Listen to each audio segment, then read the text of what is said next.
శివాజీ గనక మా దేశంలో పుట్టినుంటే మేము ఈ భూమి మొత్తాన్నే కాదు ఈ విశ్వం మొత్తాన్ని కూడా పాలించగలుగుతామని ఇండియా యొక్క లాస్ట్ వైస్రాయ్ అయిన మౌంట్ బాటన్ అన్నాడు. కానీ ఇండియన్ హిస్టరీలో అశోక, గుప్తా, హర్ష లాంటి ఎంతో మంది గ్రేట్ కింగ్స్ ఉన్నప్పుడు కూడా ఛత్రపతి శివాజీ మహారాజ్ ఎందుకు స్పెషల్? దానికి మేజర్లీ 2 రీజన్స్. రీజన్ నెంబర్ 1, ఈ మేజర్ కింగ్స్ అందరూ వాళ్ళ తండ్రి కింగ్ అవడం వల్ల ఆ తర్వాత వచ్చి రాజ్యాలను పాలించారు, ప్రజలను చాలా మంచిగా చూసుకున్నారు. కానీ శివాజీ వాళ్ళ తండ్రి మొఘల్ ఎంపైర్ లో ఒక సామాన్యమైన ఎంప్లాయ్ గా పనిచేసేవాడు. శివాజీ ఒక సిల్వర్ స్పూన్ తో పుట్టిన బిడ్డ కాదు, అతడు ఔరంగజేబ్ చేస్తున్న అన్యాయాలకు అగేన్స్ట్ గా లేసిన ఒక రెవల్యూషన్. అందుకే he special. Reason number 2, Shivaji ఇండియాలోనే నావల్ స్ట్రెంత్ బిల్డ్ చేసిన one of the very first Kings. మనకు నావల్ పవర్ అంటే బ్రిటిష్ అండ్ పోర్చుగీస్ గుర్తొస్తాయి, కానీ శివాజీ తన నావల్ సేన ద్వారా బ్రిటిష్ ను కొంకణ్ నుంచి తరిమి కొట్టాడు.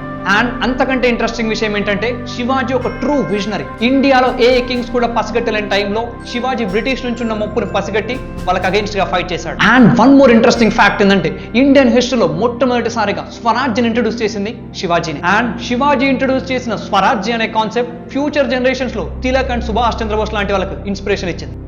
అండ్ శివాజీ లాంటి ఒక ట్రూ లెజెండరీ కింగ్ గురించి మాట్లాడడానికి నాకున్న ఈ 2 minutes టైం సరిపోదు. సో ఫ్యూచర్ లో ఏదో ఒక రోజు అతడి బయోగ్రఫీ గురించి, అతడి నుంచి మన ఫ్యూచర్ జనరేషన్స్ ఏం నేర్చుకోవాలనే విషయాల గురించి మంచి వీడియో చేస్తాను. సబ్స్క్రైబ్ చేసేయండి.